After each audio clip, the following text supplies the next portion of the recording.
Soyez tranquille, Carole. On va découvrir ce qui vous distingue. Le découvrir, pourquoi? Afin que vous nous rejoigniez. C'est quoi ce bordel?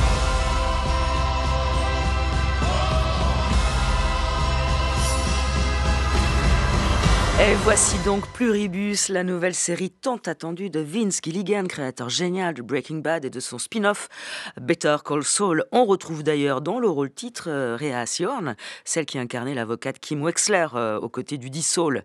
Les 2 premiers épisodes de Pluribus ont été mis en ligne ce matin sur Apple TV. Apple, qui a entretenu jusqu'ici le flou sur l'enjeu de la série et sur son tournage.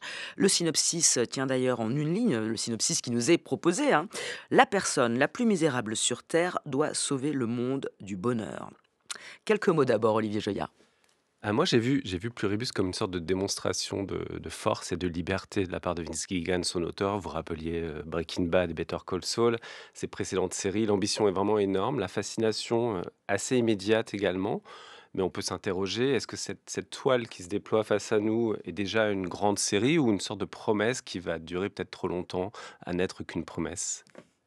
Charles Bosson. Oui, c'est assez bien résumé. Moi, je dirais aussi que pour moi, c'était une des plus grandes attentes de l'année. Et pour l'instant, c'est une grande déception. Mais je dis vraiment, pour l'instant, on a vu 7 épisodes et il y en aura plus. Sur 9. Et il y en aura plus. Il y aura 2 saisons voilà, qui était annoncée. Alors, Olivier Joyard, commençons déjà par ce que vous disiez, c'est-à-dire la force et la liberté qui sont à l'œuvre là et qui sont affirmées très fort par Vince Gilligan. Oui, c'est ça. Parce que, en fait, Vince Gilligan, donc, il a commencé dans les années 2000, qui était une sorte d'âge d'or pour les créateurs et les créatrices de séries, mais surtout pour les créateurs de séries.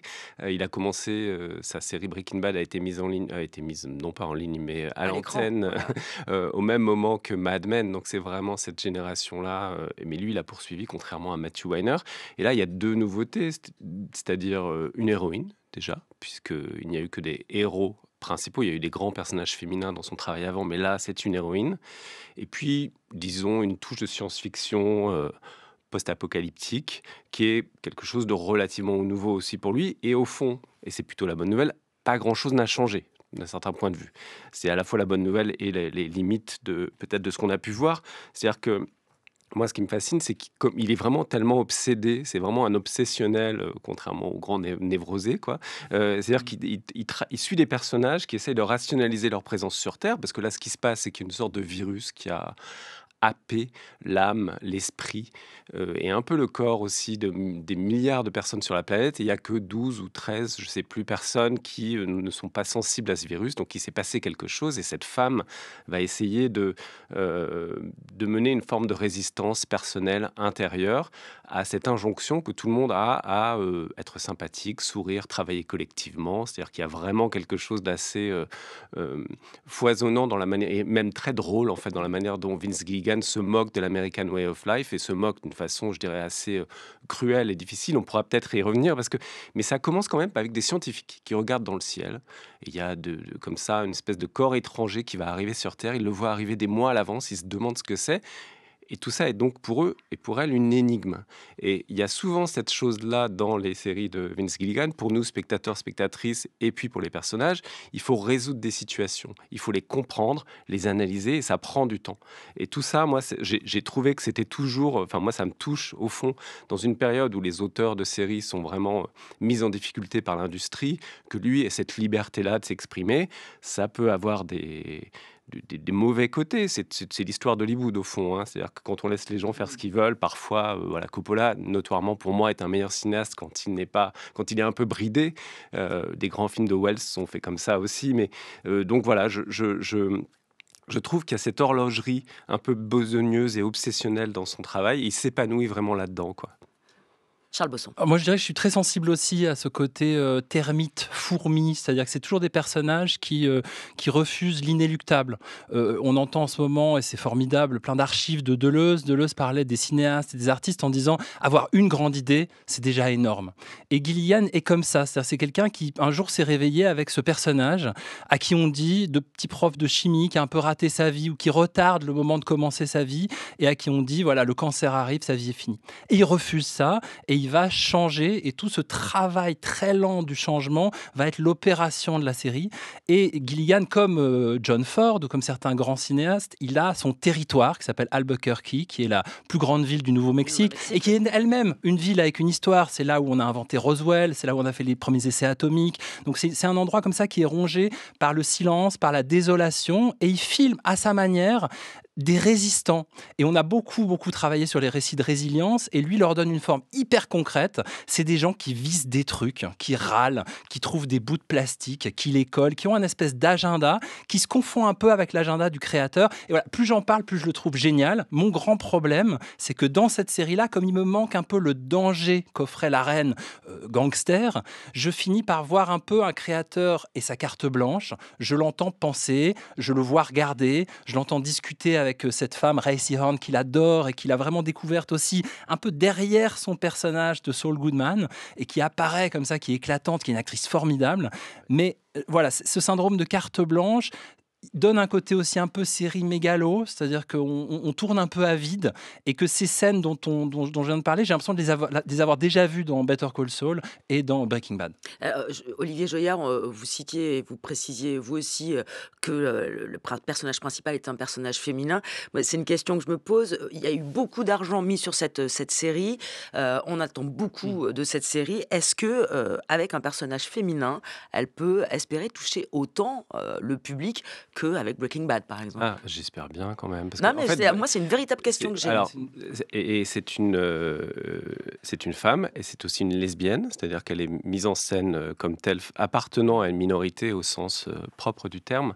Et ce qui est intéressant, pour le coup, là-dedans, dans le travail de Gilligan, c'est qu'il s'était déjà, je dirais, occupé de la fin de l'anti-héros masculin. C'est-à-dire que Breaking Bad mettait ça en scène, et je pense que Better Call Saul l'a poursuivi ensuite jusqu'à il y a 2 ou 3 ans, je crois que la série s'est terminée.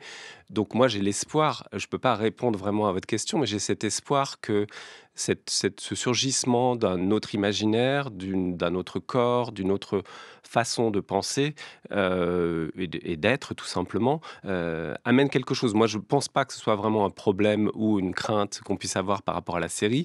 Ce qu'il peut y avoir, c'est que la série est très, très, très, très décalée avec ce qu'on voit actuellement. C'est vraiment presque une série des années 2000-2010 translatée vers nous.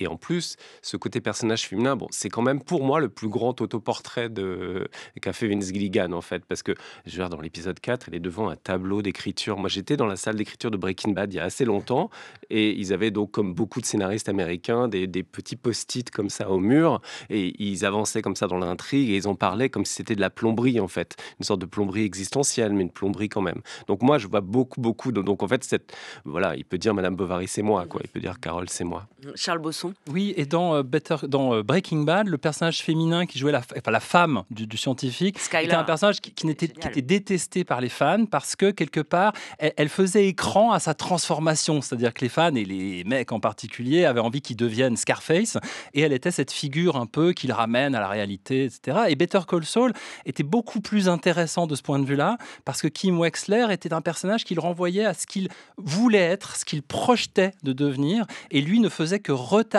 sa transformation. Et pendant ce retard, elle apparaissait, et quand vous lisez les grands derniers articles critiques qui ont été faits sur Better Call Saul, on finit par parler des tresses de ses cheveux, des détails vestimentaires de ce personnage qui apparaît mais vraiment de manière picturale, comme un tableau. Et il y a une référence qui est magnifique là dans Pluribus, c'est Georgia O'Keeffe. C'est tout à coup qui est la grande peintre américaine qui a vécu au Nouveau-Mexique, qui a vécu dans le désert, qui a vraiment peint ces formes-là.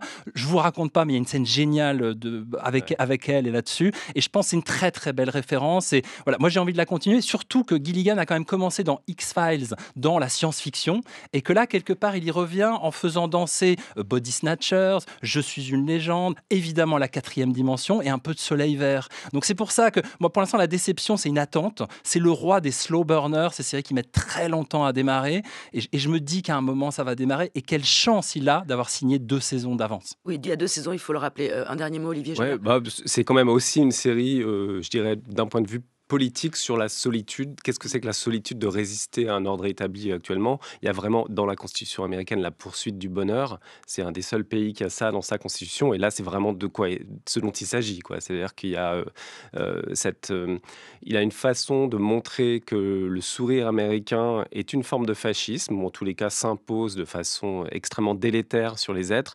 Et là, il y a des références à Bartleby dans la série, hein, et à un moment, elle dit je préfère ne pas. C'est pas elle qui le dit, mais enfin, je préférerais ne pas. I prefer not to. Il y a même des références à Lost. Enfin, c'est très très étrange et très étiré. Et on est effectivement parfois pas entièrement convaincu par cette façon qu'il a de créer un puzzle dont on découvrira l'image seulement à la fin. Mais on veut bien lui accorder cette attente-là. Pluribus, la nouvelle série de Vince Gilligan, qui est à partir d'aujourd'hui même sur Apple TV.